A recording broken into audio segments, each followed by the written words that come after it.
everybody. Welcome to this edition of Crew Talk, brought to you by Shoots Video. My name is Bonnie, or Bobby if you're the barista at Starbucks. And today we're going to be chatting with Texas camera crews. We've got Olivia, Justin, Casey, and Shanna and Jeremy. I will open up the floor and ask if anybody would like to go first and introduce yourself. Tell us where you are, what you do, just kind of open up the floor if anybody wants to go first. That way I don't put anybody on the spot. Okay, we'll jump in. Oh, okay, he said he'll do it. Okay, Casey. All right. Yeah, I'm Casey Showalter. I'm just based south of Dallas. I'm a director of photography. Is that it? That works. That works for me. Short and sweet. I love it. Yeah. Great. All right. I'm Jeremy. I'm Shanna. We are based in Beaumont, Texas, which is in the Houston area. We have a production company called Light Strike Productions. I'm a writer-director. She's a producer. And we do everything from film and television to commercial production, corporate video, and industrial work. A lot of industrial work with petrochemical in East Texas and the Gulf Coast. So. Awesome. I'll jump in then. My name is Justin Fitzpatrick. I am a reality television producer in Houston, Texas. I was actually born and raised in Houston, Texas, and I just got lucky enough to book a show 15 miles from my house. So it's probably been one of the coolest experiences I've gotten to be a part of, going home every single day and sleeping in my bed instead of a motel. So it's been fun being here. My name is Olivia Oppenheim. I am a producer for Blueprint Film Company, and we specialize in documentary and nonprofit work. And we are in the Houston, Texas area. Well, great. I am so glad that you all are here. I'm usually not as involved in this side of things, so this is always a great learning opportunity for me. I'm just usually told, say this, okay, bye, that you're done. That's all I do for my work. So this is always a really great opportunity for me to learn and everybody who's tuning in. So thank you all, first and foremost, for being here. It's been great meeting you, and I'm really excited to start chatting with you all. My first question is always, how did you get started in production? Shoots Video is a place for creatives to showcase their work and be seen by producers, marketing managers, corporate executives, and other future clients. Add your reel to Shoots Video today. I think it's a very good place to start. Is how did you get started? Well, I mean, I'll jump in. I got started in film production in about 1996. I went to grad school for directing and screenwriting in Virginia Beach at Regent University, and got my master's in film and started working right out of the gate with NFL films, just doing sideline shooting. Actually, the documentary sideline shooting they used to do on Super 16 and 35, and spent a small time working at a company called New Dominion in Norfolk that used to do some older Discovery content like New Detectives and Justice Files. I don't know if you guys are old enough to remember those, but worked on those for a while and moved back to Dallas, to Fort Worth. That's my hometown, actually. And just started getting to work in the indie film market, worked on a couple of, sorry, got a little sunlight here. We started work on some indie films for a while, and then worked with the movie studios at Las Colinas for several years, and have been involved in production ever since. Came back to Texas to produce a film, and Shannon and I met, and we, after we were married, we formed Light Strike, and have been working actively for about 11 years now. So. And I didn't come out of film. I thought I was going to be doing human resources as my career. But then met Jeremy, was very interested in what he was doing. I learned everything from him.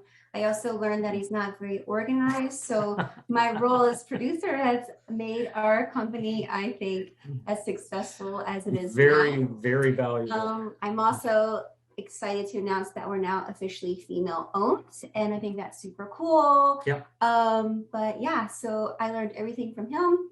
And we're the dynamic duo. That's what we say. It's kind of corny, sorry, but yeah. No, it's cute. We like each other and we work together. Most times we like each other. Usually, Yeah. but no, we do.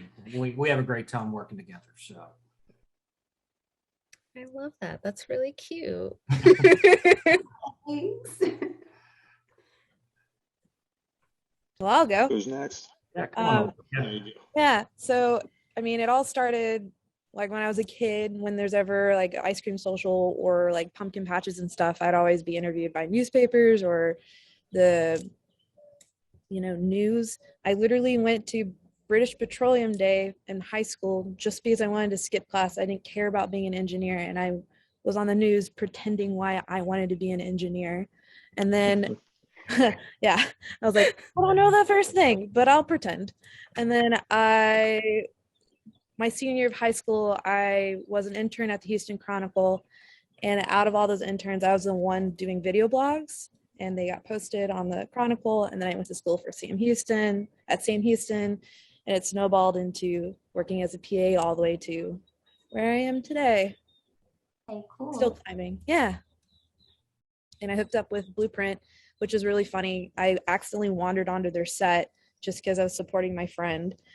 She was the actress, and you can actually see me as a background in one of their very first music videos that we figured out like 3 months ago. Like, oh my gosh, that is totally me. So, yep, that's how I got here.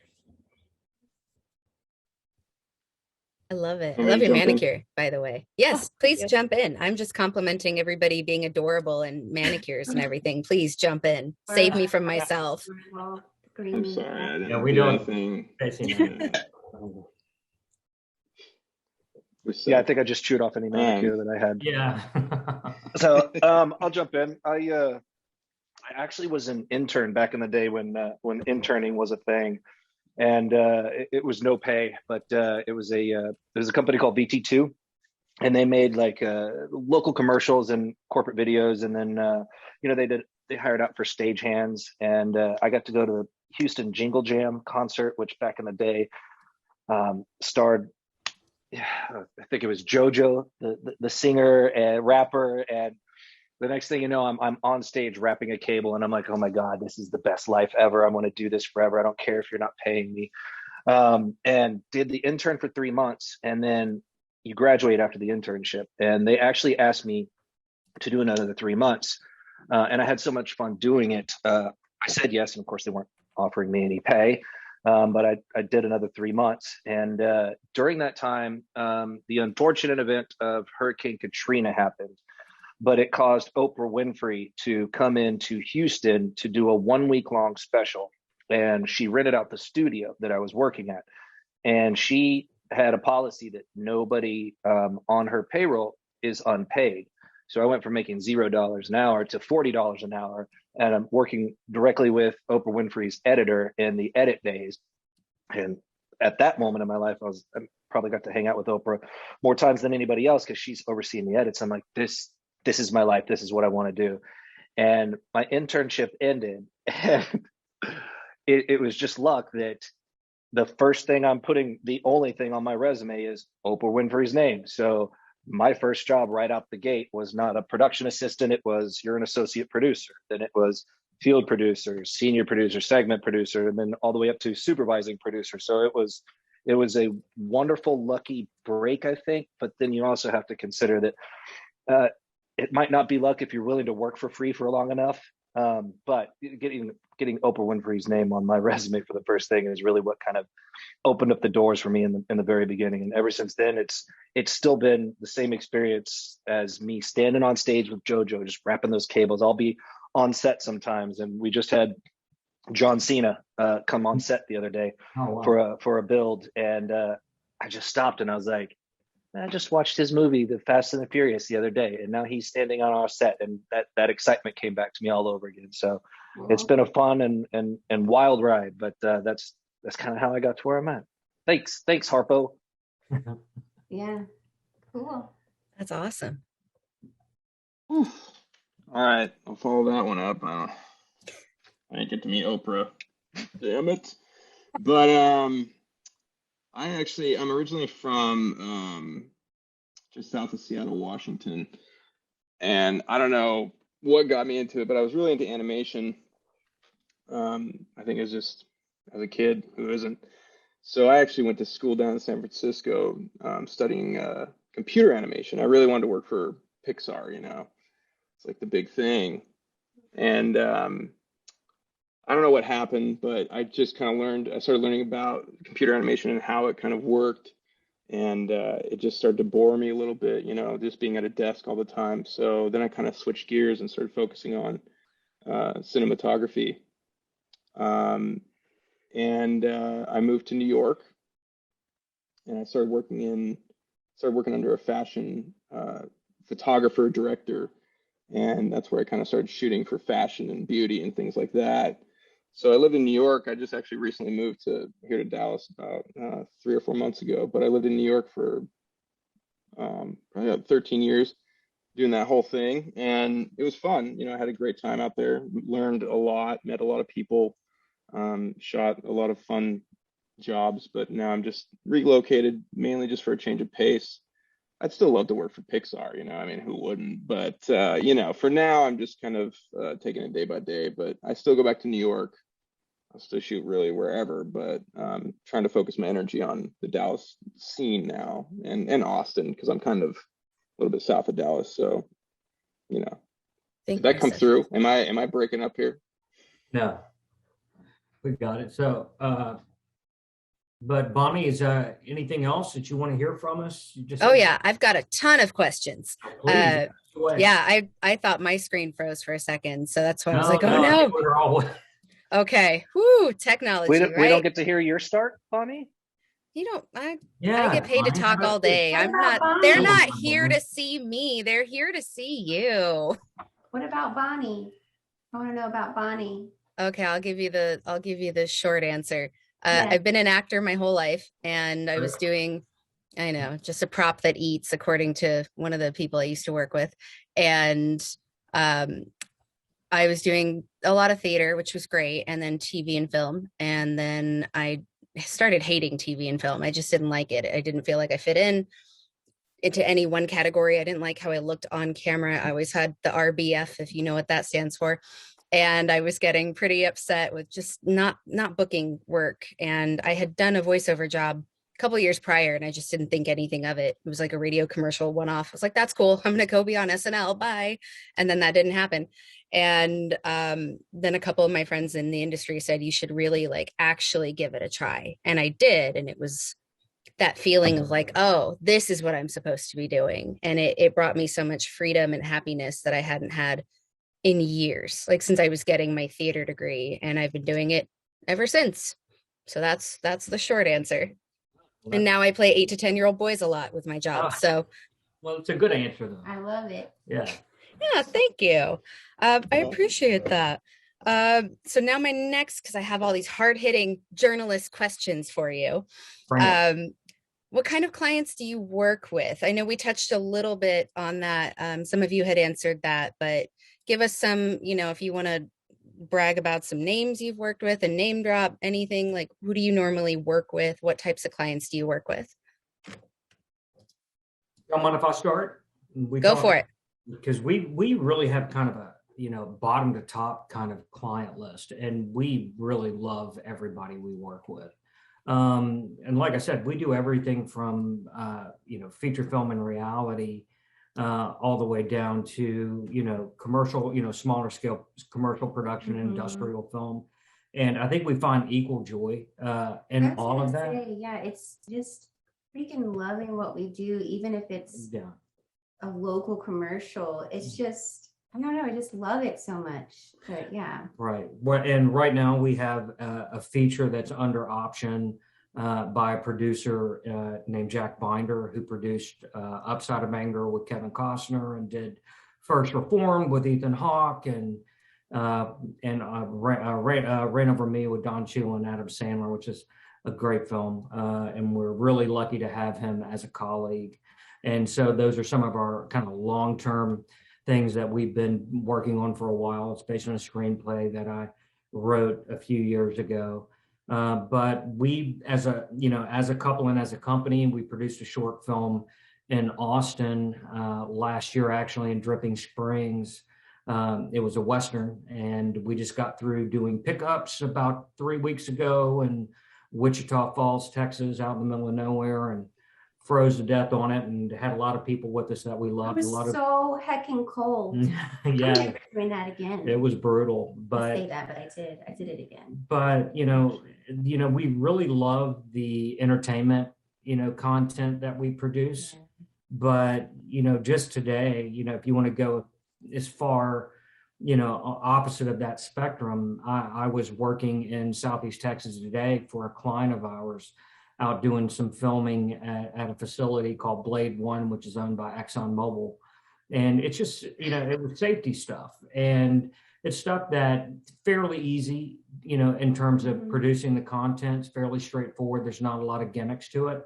But being able to deal and talk and interview and get testimonials from these people that work so hard, and their main priority is protecting each other because it's such a dangerous environment, and there's a real,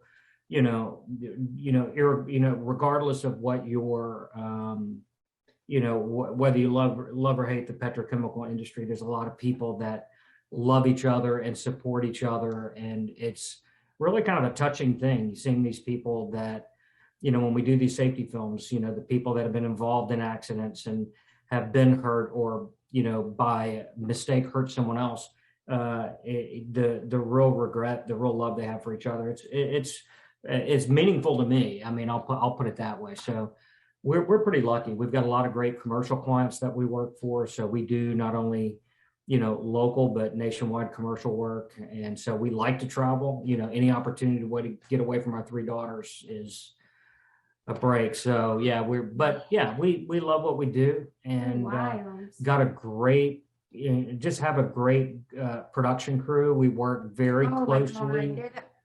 Yeah. I don't know how we got so lucky. And I'm going to brag on a few things just for a second, then I'll shut up. But Shannon and I've been working with another husband and wife team out of Houston, our cinematographer and his wife, who's a production designer, Donald and Liz Kilgore. I love them.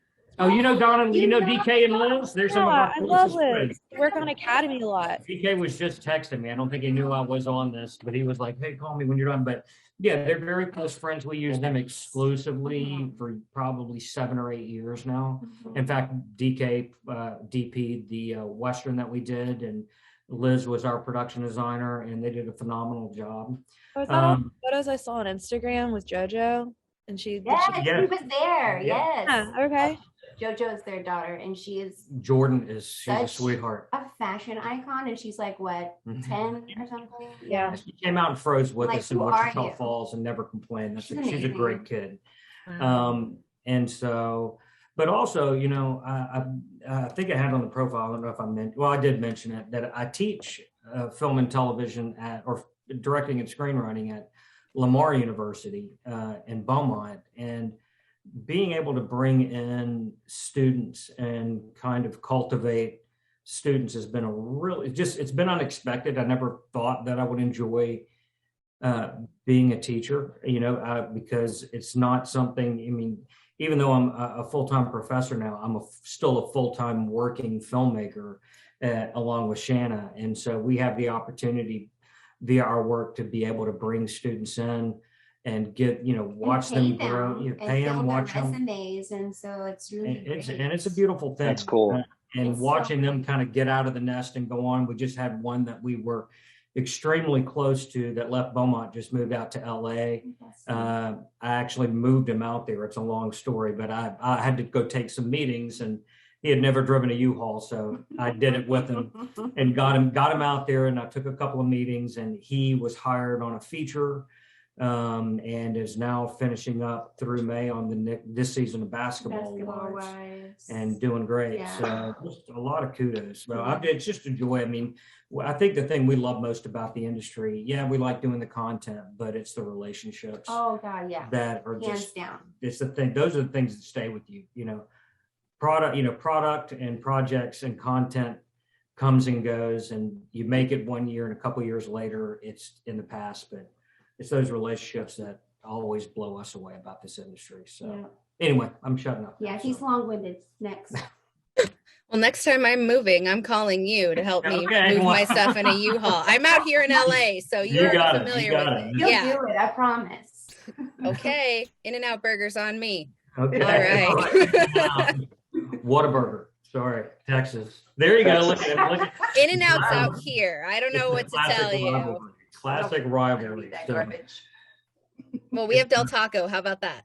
Del Taco, yeah. Del Taco's Taco's- overrated. Oh, Del Taco got me through college, late night rehearsals, and they had a veggie burrito, and that's what I lived off of for years. So, the veggie burrito, Del Taco. Okay. mhm. Taco trucks. Yeah, California, they're everywhere. You just gotta, taco trucks are legit. Yeah, I know. I know. All right. Anybody else want to talk about some of the clients that they work with? Sure. Awesome. I've worked with Mattress Mac for people in the Houston area. I've worked with Lady Gaga for the Super Bowl. LI, I was a field producer for that, for all the halftime show, all the drones behind her. That was a week long of night shoots. It was awful, but awesome.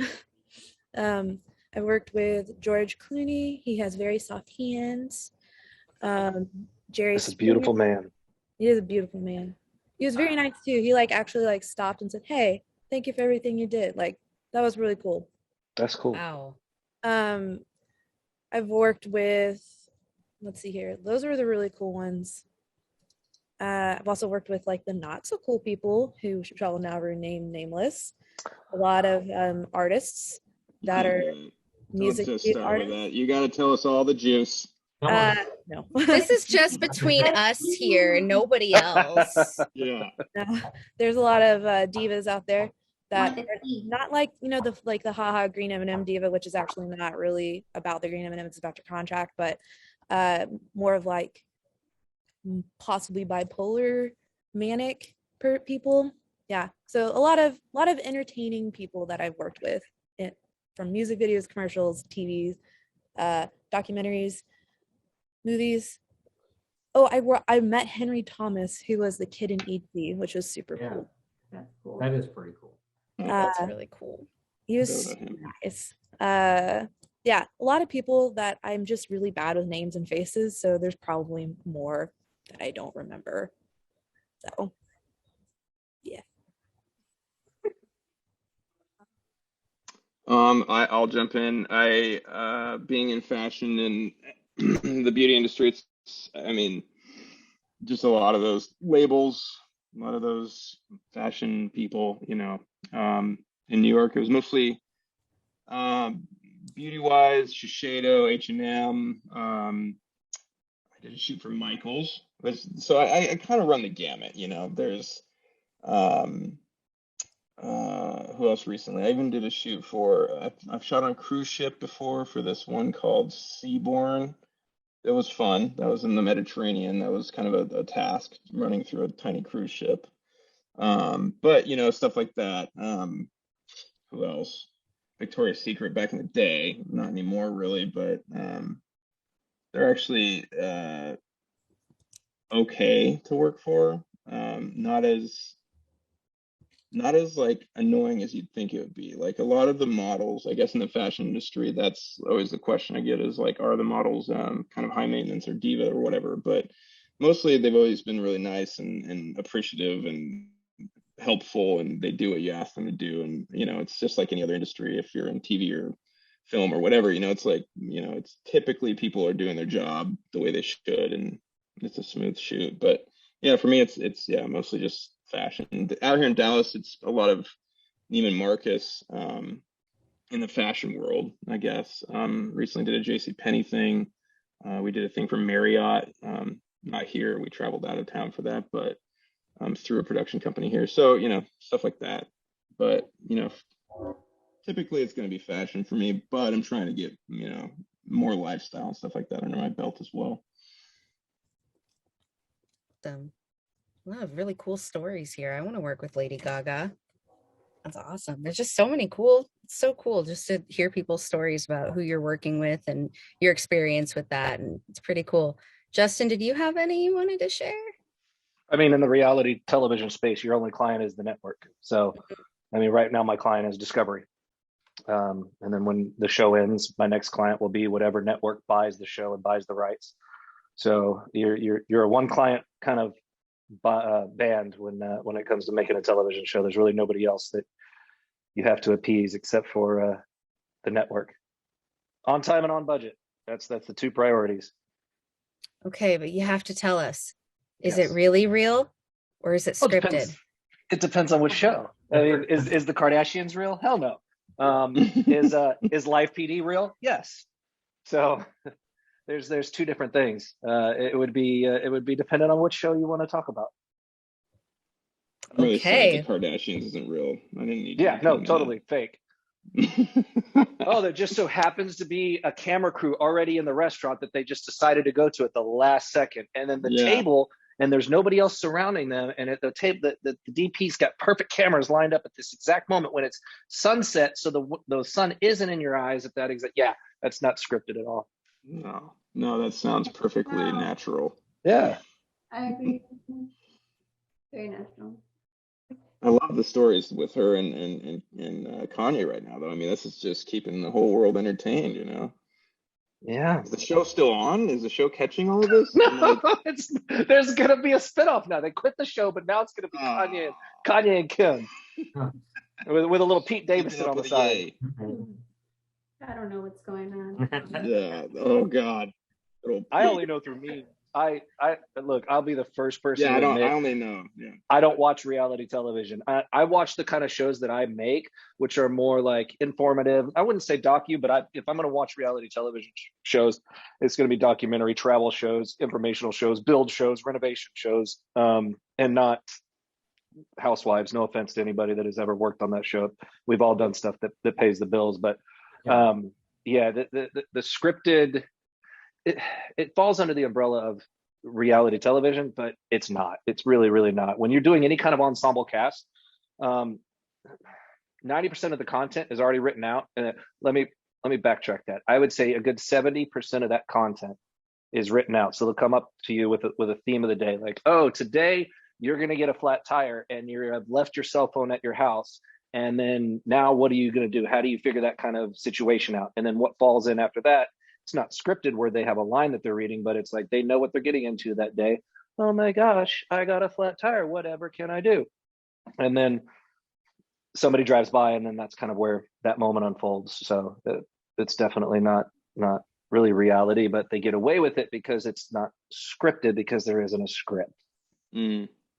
Even in the most generic, like the show that I'm working on right now is really authentic, but we still do pickups and we still do the talking heads to, oh, maybe we didn't get that OTF, which is on the fly interview in that moment. So now we need to do more of a formal sit down kind of interview that's going to cover our basis that cuts to supporting footage. So, I mean, that part obviously is, again, not scripted, but definitely, for the most part is real and authentic.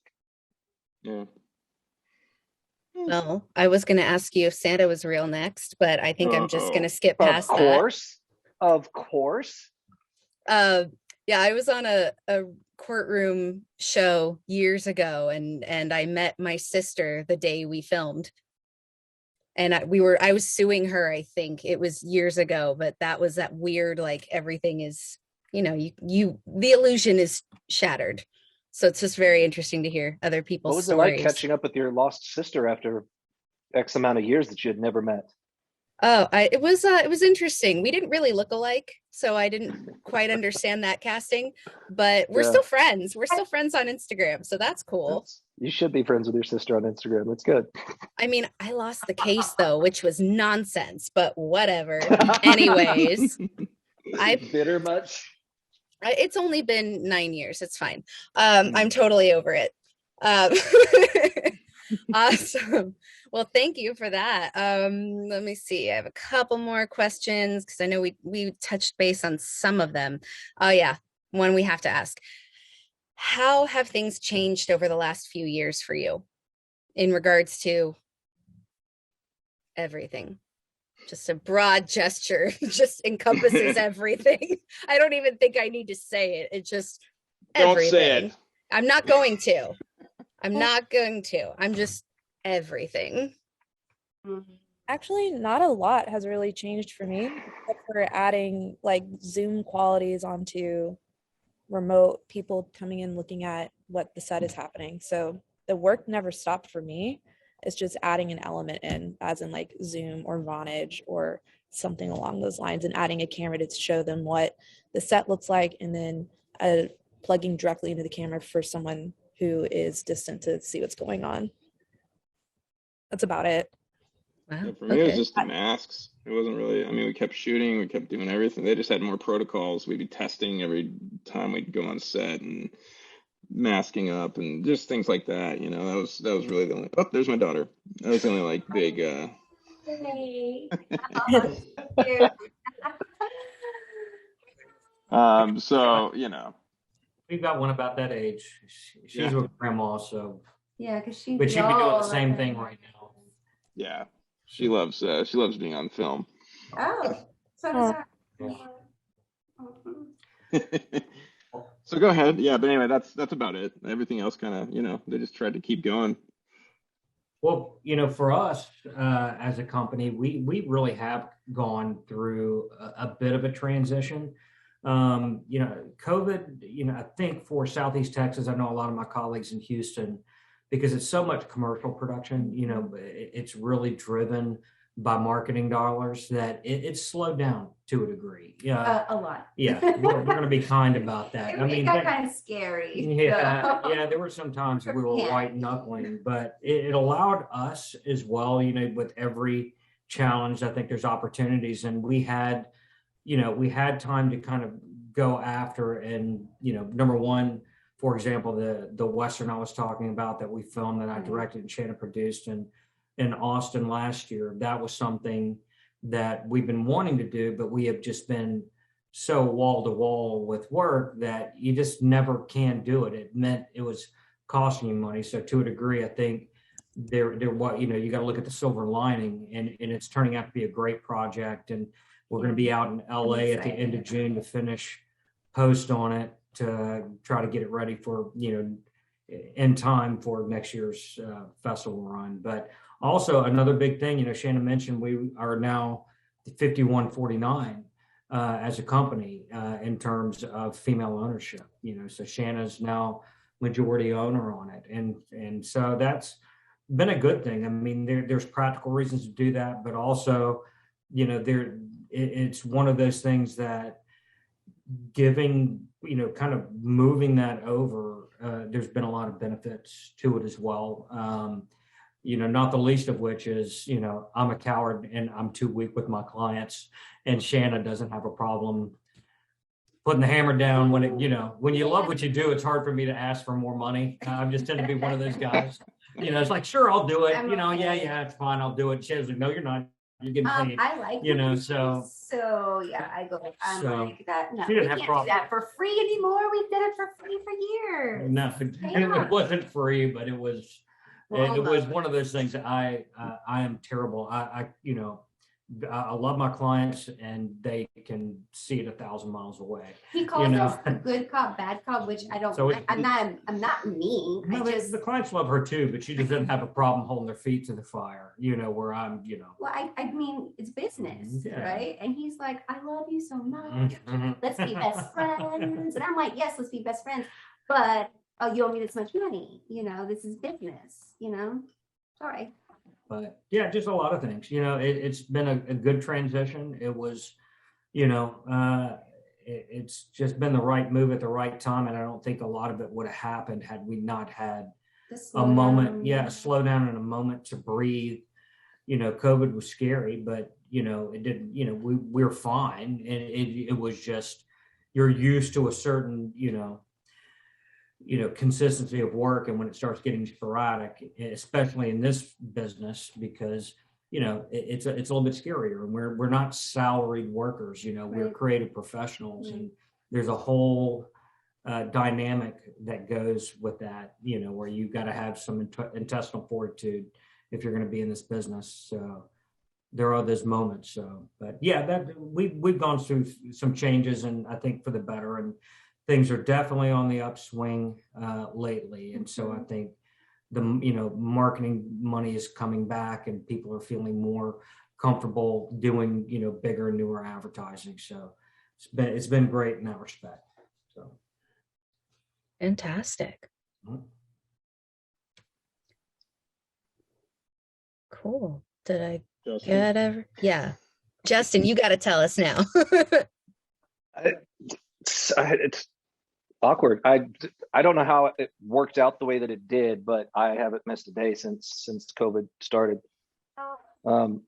It's weird to even say that, but I guess I'll backtrack. COVID hit and I was producing a show called Live PD, and Live PD was like the #1 television show on cable, and we had just got picked up for another 50 episodes, which when you're a freelance producer, that is like, okay, I could breathe for another year and a half and I know what I'm doing. And unfortunately, I believe the riots started and the defund the police movement started, and they made an executive decision to shut it down. And the night that I found out, I got piss poor drunk and was talking to all the other producers like, oh, I'm going to remember you, and all, if I get brought onto a show, I'll bring you onto my show, and all this back and forth talk. And it was a scary moment because we had all planned out the next year and a half in our life, and then boom, show shuts down. COVID was going on. We were considered essential because police were considered essential. So our jobs were still going because the police were still out there, protecting and serving and doing their jobs, to, oh my God, we're not going to get a job during the middle of a pandemic. And somehow I put out my resume that night. To this day, I don't remember it. And at 7:45 the next morning, I get a phone call with a horrible headache. And I'm like, hello. And it's this, hey, I got your resume, and I'm talking to this guy for 30 minutes. And I finally had to go, hey, listen, I don't remember sending you this email. Can you let me explain to you my situation? And he was just like, oh yeah, I heard about it. It was all on E-News and the entertainment sites that the show got canceled. And he goes, when I saw your resume, I figured I would give you a call immediately because I figured you were throwing your resume out. And I was like, wow, cool. So long story short, he goes, hey, well, I have a position in Houston, Texas, and it's actually where my home base was. And he goes, we're going to try to work out some things, and there are going to be some not full weeks, but we are trying to push through this COVID protocol because I'm currently working on the same show, but it's a custom, and this is where it's tricky to say, but it was also considered essential because it's in the automotive business. And so the automotive business didn't shut down. And as long as the car show that I was working on was filming, we were given access to film with a ton of protocols and testing and masks and all that good stuff. But I didn't end up losing a day. And so it's kind of, I'm grateful, but I'm like, man, I have some executive producers that were above me that I was looking to, grow into that role, that were like, dude, I could operate a camera if you have any openings. And it was just eye-opening, and it broke my heart during that whole thing. But at the same time, I'm just extremely grateful, and I don't know how that worked out for me, that it just got that lucky. That's kind of, I guess, let me end on something positive here. If we're talking about what's changed, one of the things that we did, and I say we, my executive producer had already kind of put this into play, but the company that represents us is Sonar Productions, and they're based out of Canada. So they have an entire post team that, and as you guys know, Canada's like still, shut down in ways. They were able to make a post team where they sent specific servers to the editor's house and linked up this Unity system.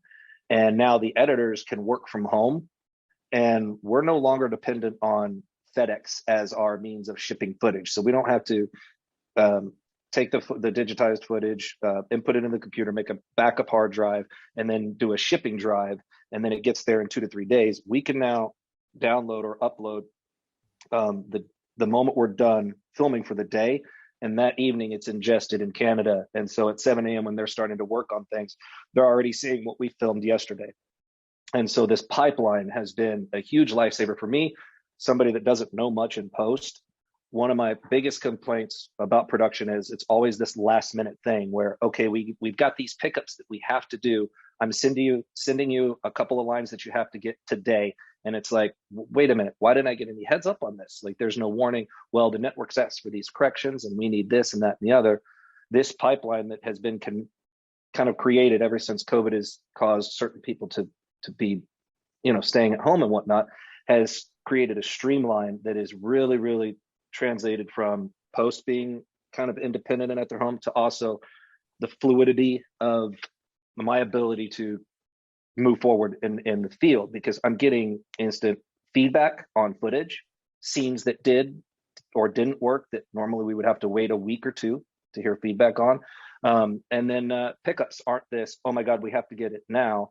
The second the network sends, an email or an update, it's okay, cool, I'll get this done by the end of the day, if not first thing in the morning. And then the response is, all right, if you get it first thing in the morning, just upload it, pull your cards, upload it, and get it to us, before lunchtime.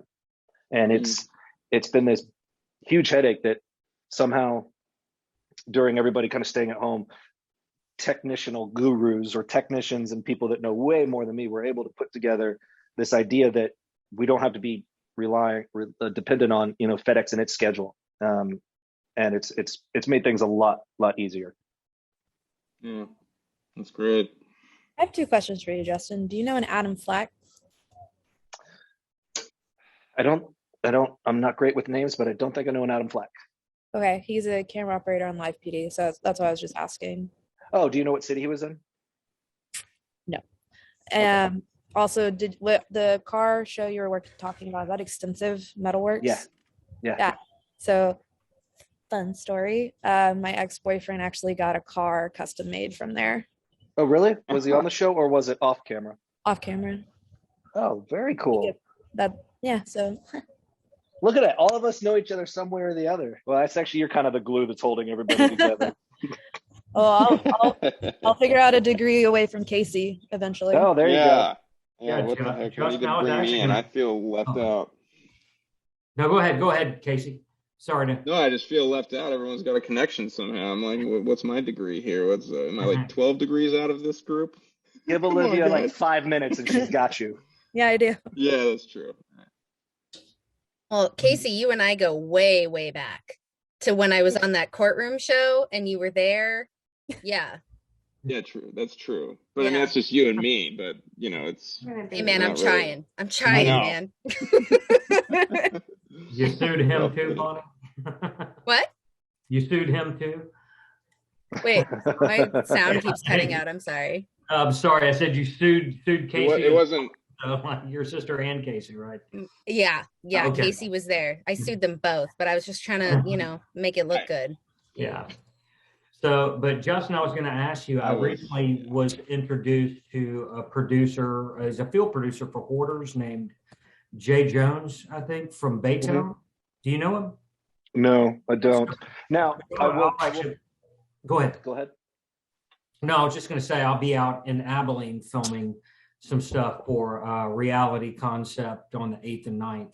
I was just curious if you knew him. Sometimes the community is such a small world, everybody knows everybody. And well, it is in that aspect, but this is my first time to work in my hometown. And for the last 15 years of my career, I've been traveling. So everybody's like, oh, you work in Texas. Have you worked with this person? And it's one of those unfortunate things where our crew has been the same crew since I came on. So there's not a revolving door on my show, which doesn't open up the opportunities for me to meet too many other, camera operators and whatnot in my area. So I always do the best I can to try to help anybody, but it'd be great if you have recommendations, pass them along my way and I'll pass them along to the next person. Cause I do get calls like, hey, are you still in the Texas area? Are you available? And the answer is typically, or it's always no, but I don't like giving out a no. I like to give out a solution or an option, which actually is why I got invited on this. I couldn't do one of the gigs and I said, well, hell, let me try to get you in touch with some cam ops and some DPs that I know. If you can't do a job, it's always good to try to be remembered one way or the other. Exactly. That's a good point. Yeah. If you can't be the solution, then try to supply it. Ooh, I like that. You're welcome. You can use Writing that. that down. Really- Yep. Go for it. That's Oh, that's really nice joke. And how I run my You know what? stuff. If that shows up yeah. in my show, you'll know where it came from. Okay, I'm counting on it. I'm counting on it. That's kind of what I do when somebody comes to me and they're like, "Hey, Bonnie, can you do this script as a 25-year-old male?" And it's like, no, I can't, but I know people who can. Let me connect you to them. A, they don't suck. B, they're reliable. C, I would put my reputation on the line for them, and they will do a much better job than me trying to lower my voice down here to sound like a 25-year-old man. I'm like, look, I can play a boy up to 12 and I'm out. That's it. Is that your cutoff? That's my cutoff is 12. Yeah. As soon as the voice starts cracking, I'm out. I can't play a boy anymore. So that's my out for doing male voices. But yeah, that's, try to provide the solution if you can't do it yourself. Yay, look at that. We all have that in common. I love it. Got it. I'm so happy. My legacy lives on. So this is a two-part question. The second part is a little bit more important to me than the first part. So we all, we have a lot of different areas that we work in, but what does a typical day look like on set for you? And the most important question, how much coffee do you drink? Good question. Are we talking about pre-production, production, or post-production right now? Yes, Yeah. Principal thought. any one of them. So I bounced from field producing to location managing because in Houston, you can't just be one thing because the pool here is it's a big city, very small community. And so you just kind of have to do a lot of things. Typical day from, let's just say, field producing or production managing. I drink a lot of Red Bull. I don't drink coffee, and sometimes I take the Yippee Time Speedy Drug Adderall to help Nice. getting it through. Yeah, I'll admit to that. Now we're getting somewhere. Yeah, it's a lot of coffee, a lot of Red Bull, a lot of Adderall. And sometimes my days are like 18, 19 hours, rinse and repeat. And especially if I'm like field producing, production managing, I'll sleep when it's over, maybe.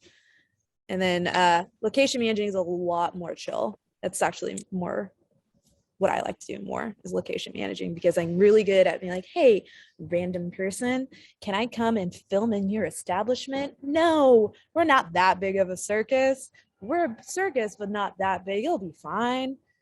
I'm actually a way better location manager than that. It's not actually how I pitch it. But You're gonna have to remember that, Olivia, because if we could pick out one thing we mutually hate more than anything is doing our own location managing and location scouting. Great. I People mean, are so weird about it. They're like, wait, what's this for? Because, it's real backwoods here. So you're like, oh, y'all making movies? I'm like, oh, you making porn? I'm like, no, can you just stop talking? It's usually a man that said that. For some Yeah. reason. typically. But I hope that answered your question. Oh, actually, I have filmed in Beaumont before. It was for a lawyer. Scientologist documentary, Oh, okay. Which documentary? Scientology. Oh, really? In Beaumont? What? They have that in Beaumont? Weird. I Yeah. don't know, not that I know of. There- But if they do, it doesn't surprise me. Beaumont can be a bizarre place at times. I don't. Okay, cool. That's cool. Do you recall where you filmed? Yeah. Okay, you can't tell us. Oh. okay. NDA. Oh, Indeed. 17. Well, just point us towards the documentary. Send us a link. I mean, it's a safe house there. So like, Oh, okay. Oh, Yeah, dope. yeah, yeah. Oh, I see. Oh, so they get Oh, murdered by all the rednecks. No. Yes. Oh, what?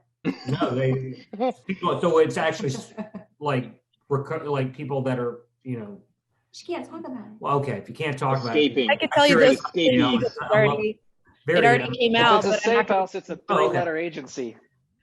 It wasn't clear. Oh, well, I mean, what documentary?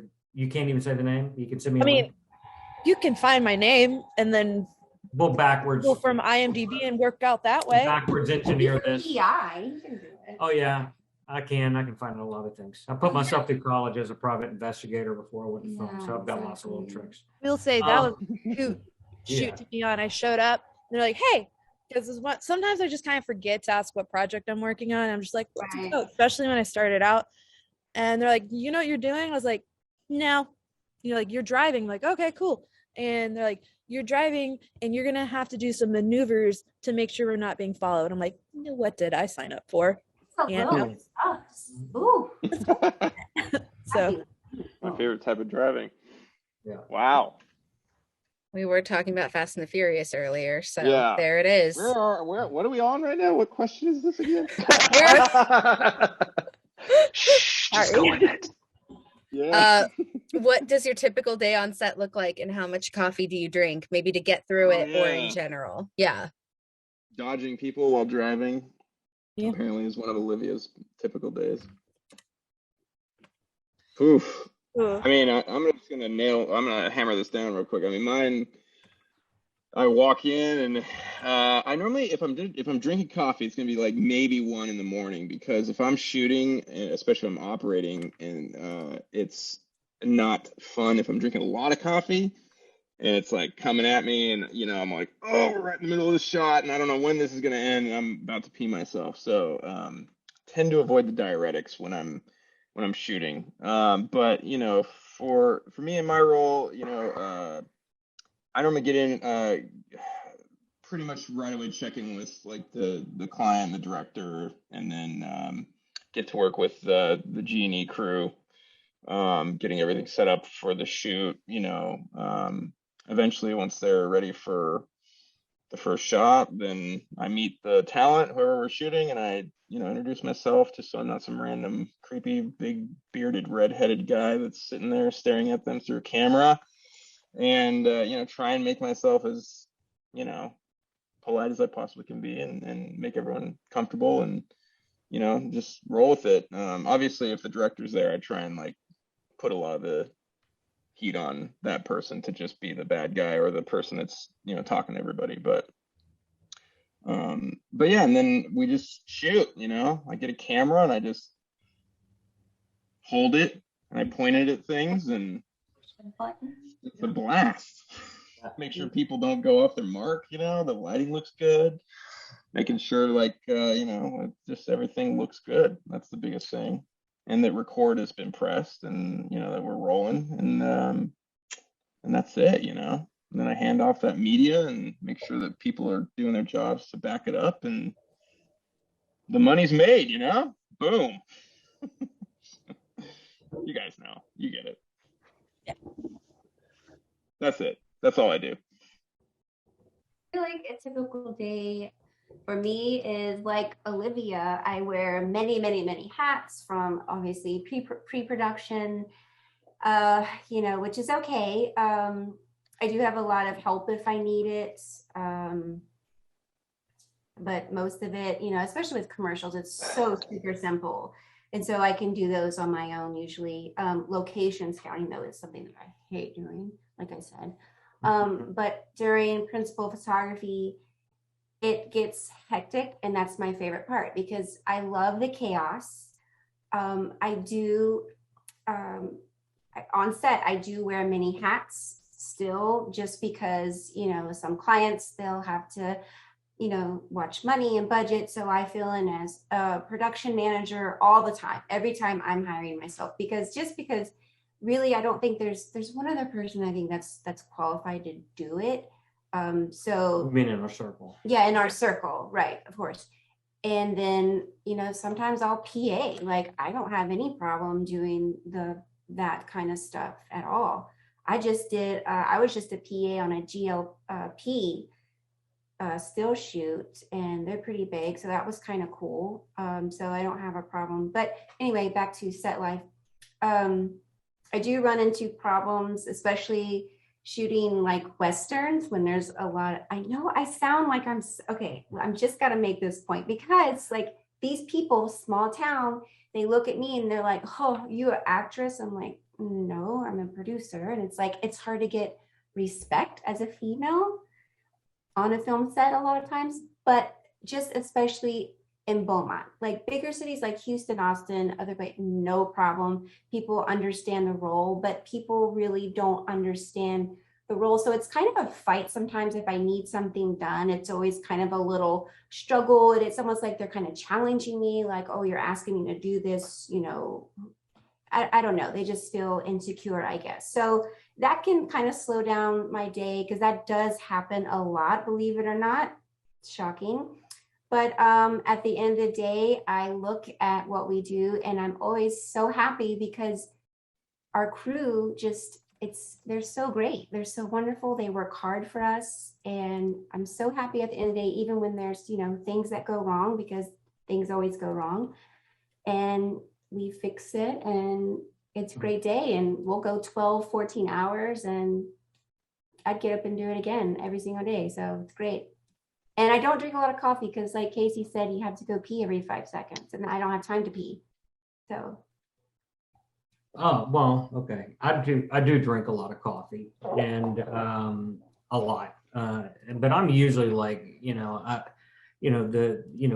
on most of the productions, if not all the productions, I'm usually there. There's very few that I don't direct for the company. And so I'm before I was directing, I was a first AD.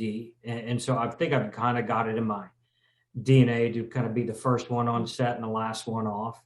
And just, I'm always wanting to be there, and just kind of with this just anxious energy that I'm ready to jump in and get moving. And I love, I love production. Even like she said, even when things are going wrong, I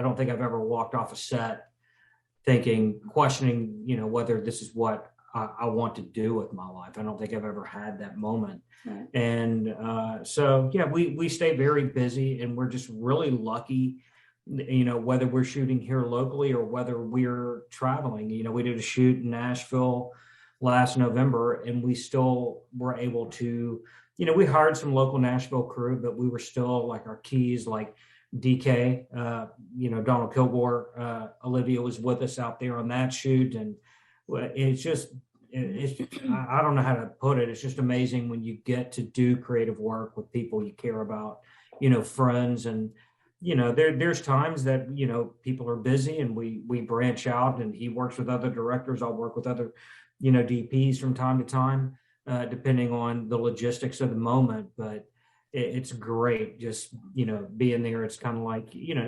anybody that's been involved in production, it's kind of like going to war sometimes, and depending on, what you're dealing with. And it's great having people and you trust and you care about, and you don't get sick of, because, I've been on sets like that many times where they were just, it was work, but it tended to be a kind of a gut wrenching experience, because there were so many conflicting personalities on set. And I think, when I and Shanna opened our company, there was kind of an unspoken rule that, we want to be prosperous in our company, and we want to make money, but we never want to do it at the expense of sacrificing friendships and relationships, and, maybe that's a naive mindset, as I say, nice guys finish last, but from our experience, that has not been the case.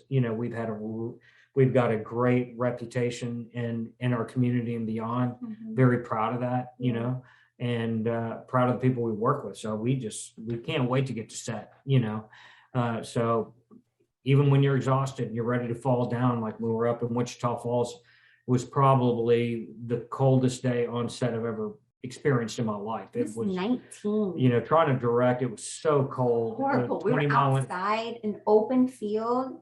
It was nothing. Yeah, we were out. It was actually just south of Wichita Falls, out on a ranch, and in a little town called Henrietta. And it was so cold.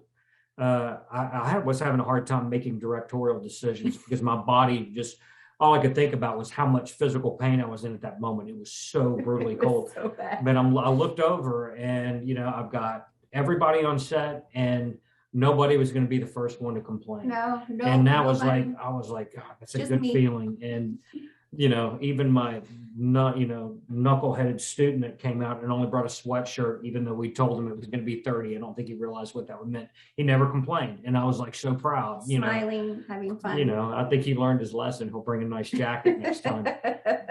But that's every day's a great day for us on school. Sorry, I thought I had my phone off and my alarm is going off, so apologies. But that's my take on it. Lots of love and lots of coffee, you know. That's the way I feel. Sorry, my teenager is lurking. Can I help you? This is our Kaya. I'm sorry. It's our 16-year-old Kaya who looks just like her mom. So, Okay, bye. but somebody else take it and run. I think I've babbled. I've been trying to find out what CIA FBI movie Olivia's been working on. Oh, please tell us. But I want to know where the. Well, no, it's I could multitask as a producer, but I felt like you guys saw that I was looking down, so the majority of the time I was just trying to stay here with you guys.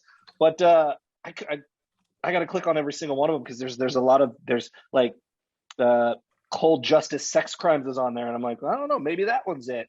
But you did the Vet Life. Mm-hmm. Season 1. Season 1. I directed season 2. Oh, I wish I was there on season 2. Oh, I've heard many stories. I've heard many stories of 1, which is why they changed up the format and brought in a whole bunch of new moving parts for season 2. Yeah, good times. We'll leave it at that. Yep. Coffee. We're talking about coffee, folks. If I'm producing a show, maybe 2 cups of coffee. If I'm directing a show, 15 cups of coffee, because I'll be moving around so much. I'll set my coffee down and forget where it went. And then all of a sudden it's cold. And then I'm like, okay, I need to go get another cup of coffee. So it varies depending on how chaotic it can get when you're just always moving scenes and changing lighting and talking to talent, wrangling talent, trying to wrangle crew, and then you set your coffee down, it's gone. You got to make another one. So producing, I'm kind of sitting in a chair or looking at a monitor, and it's nice, and just drink my 1 or 2 cups of coffee. As far as hours are concerned, so any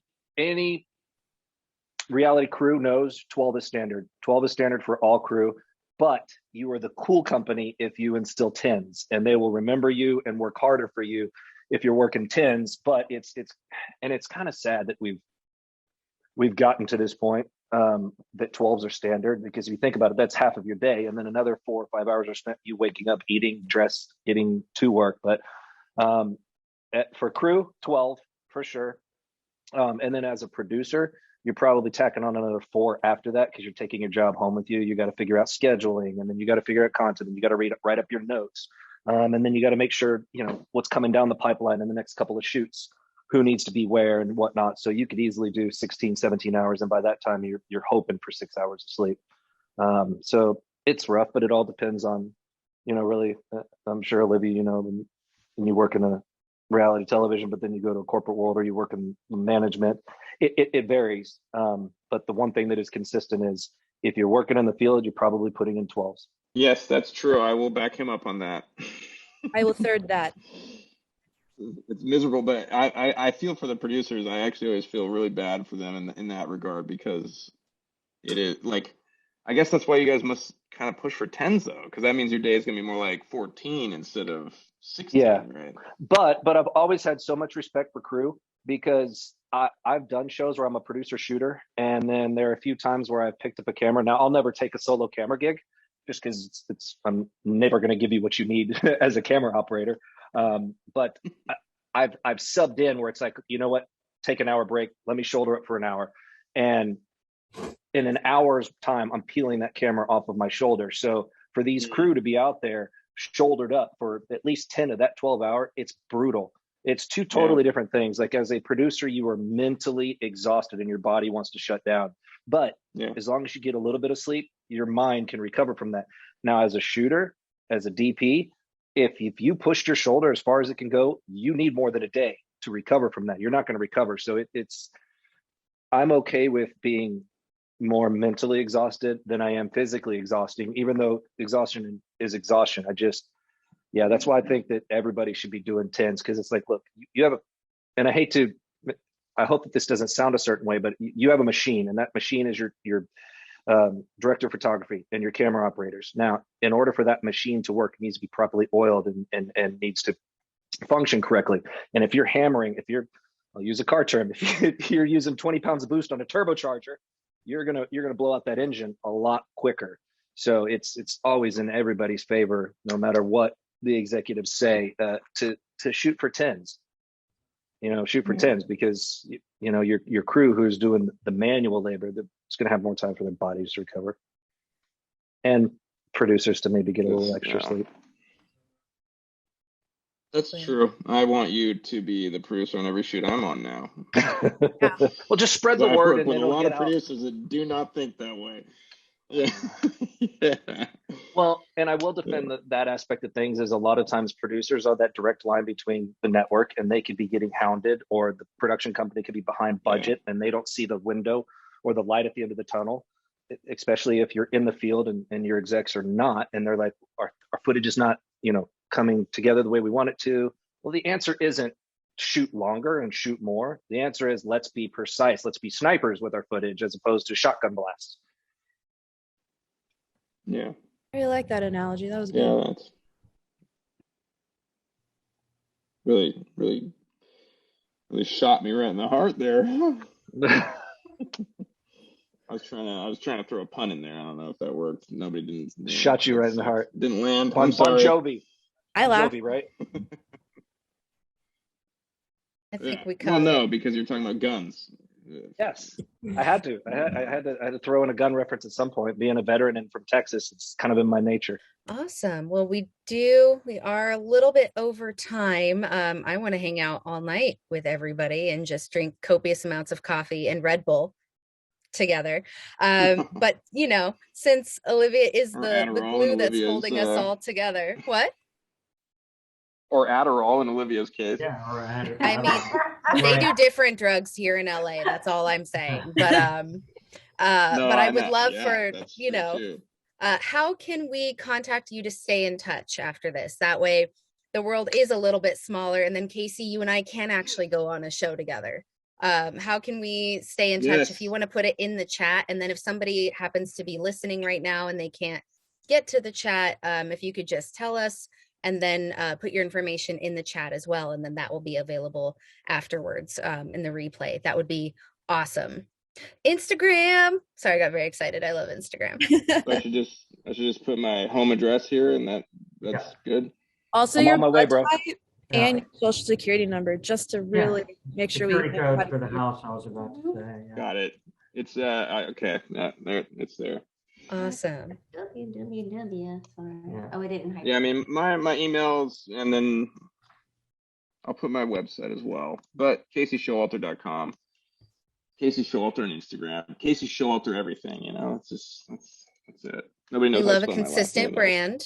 Consistent brand is Yeah, great. We yeah. love it. Makes it easy to find you. Yeah, I'm gonna put your email in there too. Yeah. Okay. Yeah, Light Strike Productions. You can check us out on the website. You can email us, just our first name, and then at lightstrikeproductions.com. Yeah. And Fantastic. you guys stay in touch. And Yeah, you guys That's are it. awesome. Yeah. pleasure meeting you. Casey, what do you shoot on, by the way? Do you own your own camera package, or do you I have do. I have a red. I shoot on a red Monstro right now. Oh, But okay, cool. it's I'm not like red through and through, but I've shot on a lot of Kind of different are, bro. cameras. Yeah. Yeah. Just I gotta represent, the red beard. No, I love Arri, but I love red. I've shot Sony's, I've shot pretty much anything, but I have a red just because I like the color science, and it just makes sense for me for fashion stuff. So That does make sense. Awesome. Cool. it's a fun world out there. Very expensive world out there for It's us. extremely expensive. Yeah. And relate.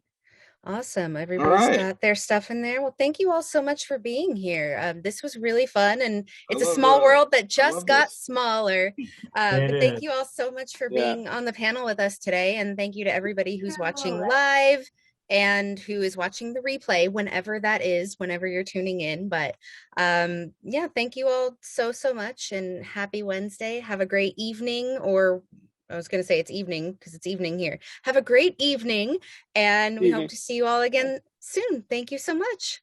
Thank you for having us. Bye, guys. Bye, Bonnie. Nice Thank meeting you. Bye. Good chatting with all you guys. Pleasure meeting good all of listening to you. all that. Olivia, I hope to Yeah, you work with too. you.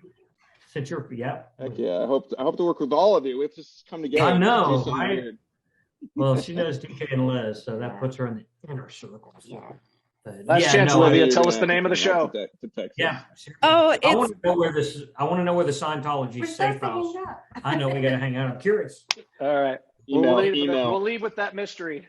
Yep. Okay. Drop you, Olivia. All right, bye. bye. All right. Later, guys. You might be looking at Shoot Stop Video and thinking, so how does this all work? Is this about A, setting up the whole crew for me? B, just giving me options and having me handle it? Or C, something in between? Well, it's D, all of the above. To put it simply, we're here to help you in any way that we can to get the crew and talent you need for your next production. We believe that every level of video production can benefit from a well-maintained list of qualified crew members for every position. This goes for pre-pro, on-set, and for post. Every project is different, so if you need a producer to help manage the decision-making process, then we can totally do that. If you're already a producer and want to build your own crew from scratch, then go for it. We're here to make your next production a success. And if you are crew or talent looking for producers that want you, then you've come to the right place. Sign up now, and also leave a referral for any solid people that you know that are already on here. Thank you for considering Shoot Stop Video, and happy shooting!